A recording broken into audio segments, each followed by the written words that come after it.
मनसे नेते अविनाश जाधव यांनी राज्य निवडणूक आयुक्त दिनेश वाघमारे यांची भेट घेतली आहे। बिनविरोध पॅटर्न संदर्भात अविनाश जाधव यांनी निवडणूक आयोगामध्ये तक्रार दाखल केलेली आहे। या प्रकरणी कारवाई करण्याबाबतचे एक पत्र त्यांनी आयोगाला दिलेलं आहे। बिनविरोध नगरसेवकांचा आकडा पाहून आयोगही अवाक झाल्याचं जाधव यांनी भेटीनंतर सांगितलं।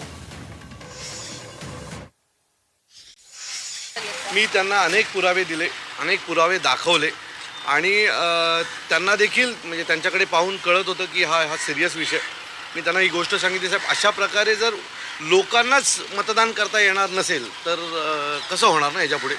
तर त्यांनी मला विचारलं की किती ठिकाणी बिनविरोध झाला। तर मी त्यांना ज्यावेळेला 21 आकडा कल्याण डोंबिवलीचं बोललो त्यावेळेला त्यांनी त्यांचे डोळे देखील असे वर झाले पटकन। तर मी म्हटलं साहेब हे महाराष्ट्राच्या इतिहासात असं कधीही झालं नाही की एका महानगरपालिकेत, महत्त्वाच्या महानगरपालिकेत 21 जण बिनविरोध निवडून येतात। मला असं वाटतं त्यांना देखील त्याचा सिरियसनेसपणा कळालेला आहे।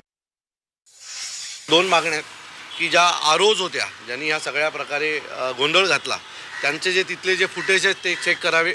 उमेदवारांना मतदान त्या केंद्राच्या बाहेर कोण घेऊन येत होतं ते कुठल्या पक्षाचे होते ते चेक करावे।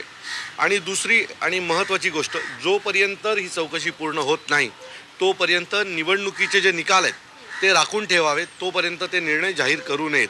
अशा 2 मागण्यांसाठी मी आज यांची भेट घेतली। मी काही उमेदवारांची त्यांना माहिती दिली, म्हणजे ठाण्यामधले प्रभाग क्रमांक 5 चे विक्रम चव्हाण म्हणून जे उमेदवार आहेत ते तिथे उपस्थित नसताना त्यांचा अर्ज बाद करण्याचा जो प्रयत्न झाला आणि त्याच्यानंतर नोटिफिकेशनमध्ये त्यांचा अर्ज बाद झाला असं देखील आलं आणि त्यानंतर पुन्हा ते अर्ज ठेवण्यात आलं। सो बोला हे साहेब किती सिरियस आहे। दुसरं, जे फॉर्म डिस्प्ले करायचे होते ते डिस्प्ले झाले नाहीत आणि डिस्प्ले केलेला फॉर्म देखील चुकीचा होता। याचा अर्थ तिथल्या आरोनचं त्या सगळ्या प्रोसेसकडे लक्ष नाही। सो ज्या घटना घडल्या त्या मी त्यांना समजावून सांगितल्या, त्या त्यांनी लिहून घेतल्या आणि त्याच्या बाबतीतला अहवाल ते मागवणार आहेत।